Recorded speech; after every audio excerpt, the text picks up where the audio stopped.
Hi! In front of me is Samsung Galaxy F23, and today I would like to show you how you can install and apply animated live wallpaper called Magic Fluids. Firstly, go into Play Store. Now you need to click on the search bar and type in Magic Fluids. Following that, install this free app from this developer and choose Open.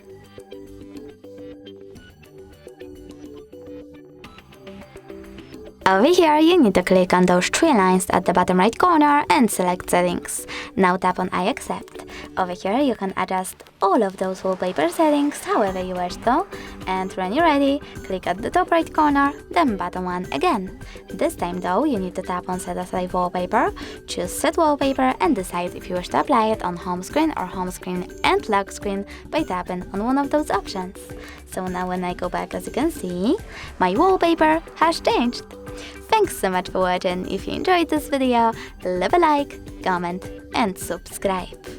Bye!